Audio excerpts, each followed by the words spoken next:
Okay, in today's video we have to look at Cambridge IELTS book 14 speaking test 1.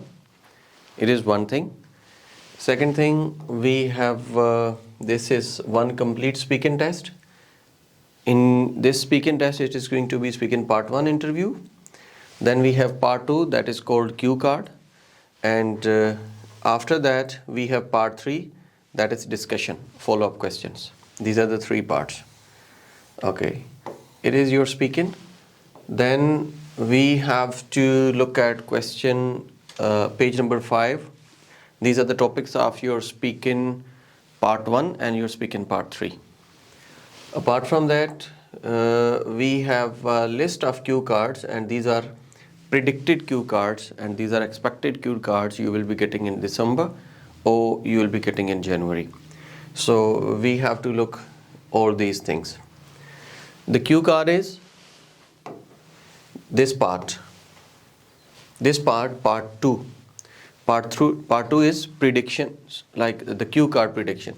And these predictions are over here. And these are the cue cards, and they were in the real test. Genuinely, they were in the real test.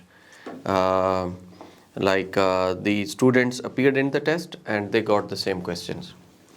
Yesterday, there was a cue card, describe an important decision you have made. It was the real test question. One of my students, he was asked. And another question was, describe an admirable personality. This was the second cue card, and I don't remember the third cue card.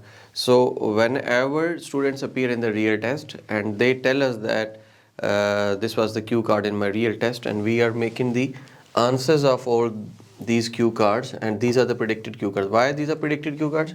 Because examiners are asking these questions in these days. So we just make an answer like this is, describe a city you would recommend as a nice place to stay, and there are some sub questions like what it is and where it is and what you know about that place. All these are the questions. So we just prepare model answer. This is your model answer, and after that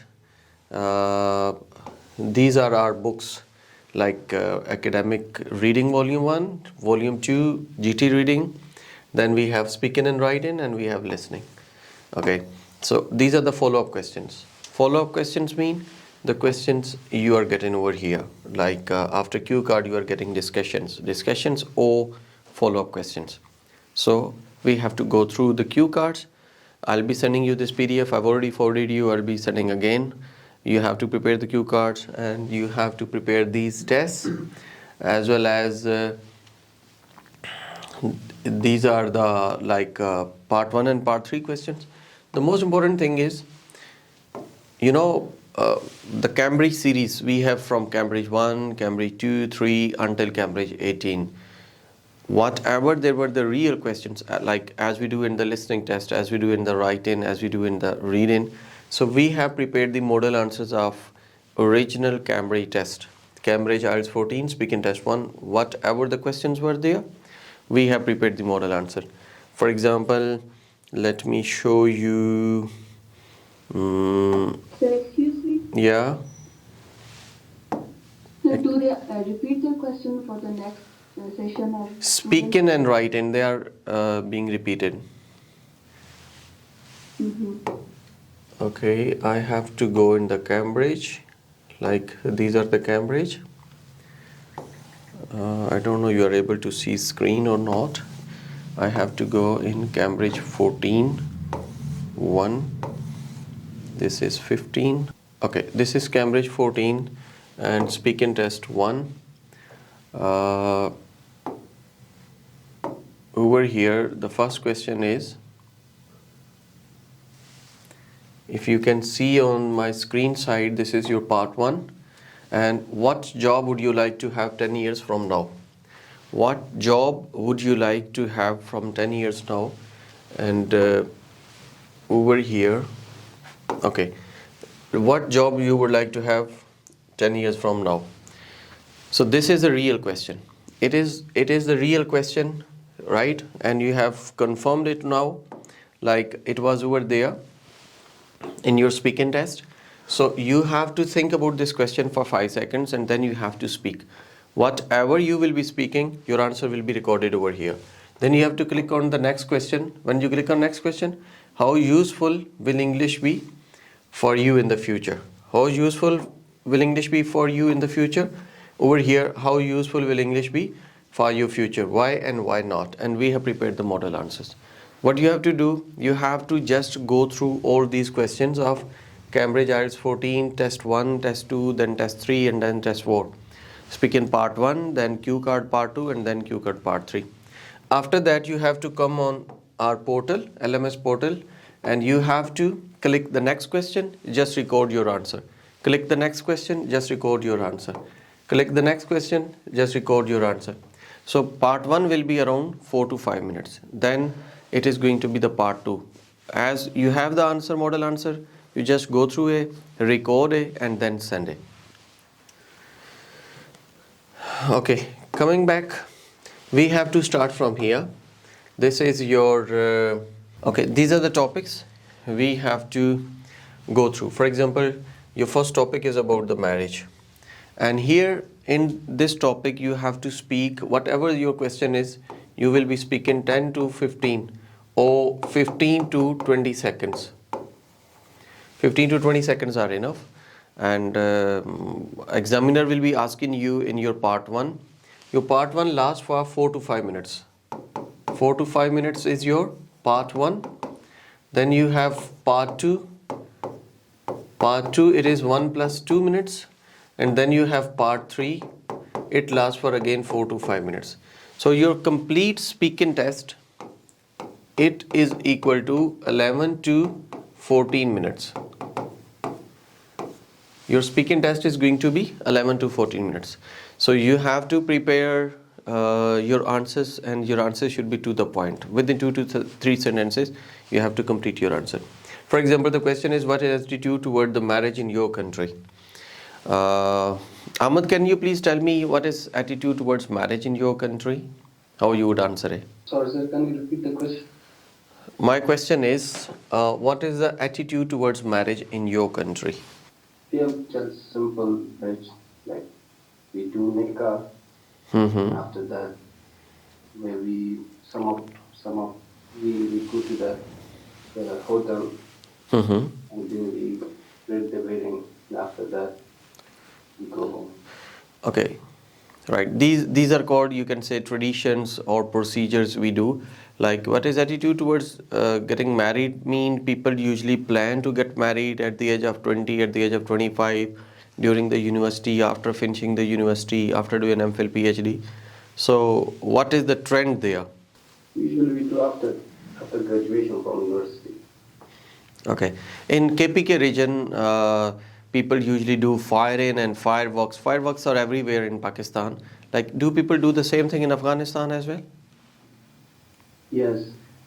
Okay. Some of the like the dance in the forefront in the village. Okay, so it's a common tradition, common culture. Okay, my next question is, do most young people plan on getting married in your country? It is the same question like I've already asked, like people usually do at the age of 20, 25, 30 or when. Then what are some of the advantages of marriage?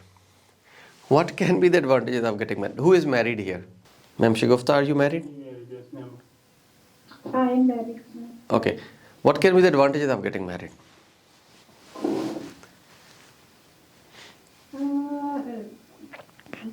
Everything has advantages and disadvantages. The advantage of this marriage is that in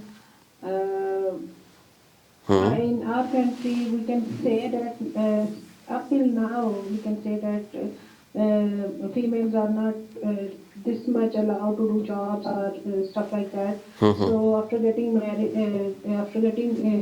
completing their studies, they got married and they don't have to do job. All the expenditures are at their husbands. They are taking care of them. So I can say in a way that they don't worry about how to go for How to search for the jobs or how to make money.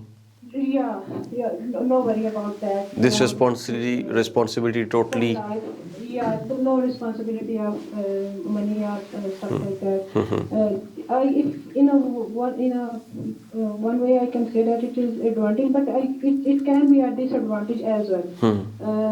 I think everyone have to utilize their education. If someone is getting the education, so it is better. It's best to utilize their education in whatever field someone is getting the education. So everything has advantage and disadvantage as well. So this is my answer.